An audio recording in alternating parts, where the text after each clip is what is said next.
Hampir setiap pelaksanaan pemilu, wan pilkada kada terlepas dengan adanya money politik. Bahkan money politik seakan sudah menjadi tradisi, nang kayaknya sangat sulit untuk dihilangkan.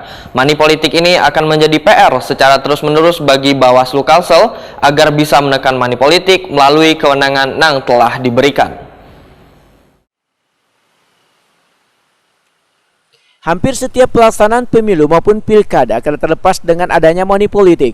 Bahkan money politik nang seakan sudah menjadi tradisi ini kayaknya sangat sulit untuk dihilangkan. Koordinator Divisi Penyelesaian Sengketa Bawaslu Kalimantan Selatan Aris Mardiono hetakuni Prima TV usaha apel siaga nang digelar di ruang terbuka kantor Bawaslu Kalimantan Selatan di Jalan R.E. Marta Dinata, Banjarmasin Tengah, besukan Selasa 14 Juni 2022 memedahkan money politik ini masih menjadi momok bagi pelaksanaan atau kontestasi election atau pemilu bagi jajaran Badan Pengawas Pemilu Provinsi Kalimantan Selatan. Aris Mardiono menyatakan bila money politik ini akan menjadi PR secara terus-menerus bagi Bawaslu Kalimantan Selatan agar bisa menekan money politik melalui kewenangan yang telah diberikan. Namun untuk menekan money politik, ujar Aris Mardiono, kada hanya ditugaskan pada Bawaslu dan penyelenggara lainnya, tapi partai politik wan calegnya diminta bisa menjunjung tinggi atau menghormati dengan kada menggunakan money politik. Dalam menyongsong pemilu 2024 yang tahapannya dimulai pada hari ini, kami ingin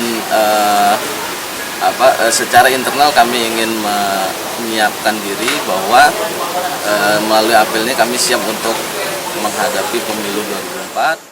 Aris Mardiono menyatakan program ke depan adalah melakukan evaluasi dan elaborasi untuk menekan money politik ini dengan melibatkan forum warga serta pengawasan partisipatif. Aris Mardiono berharap melalui pengawasan yang melibatkan warga ini maka praktek money politik bisa berkurang. Publik bahwa kami siap untuk mengawal pemilu 2024 melalui tugas dan fungsi Bawaslu yang sudah diatur dalam undang-undang. Kami berharap juga semangat ini sampai ke tingkat kabupaten kota sehingga secara internal kami di Bawaslu yang mana pimpinan Bawaslu di tiap tingkatan itu tidak bisa bekerja secara maksimal apabila tidak ada supporting dari kawan-kawan sekretariat yang secara penuh untuk mendukung kerja-kerja Bawaslu.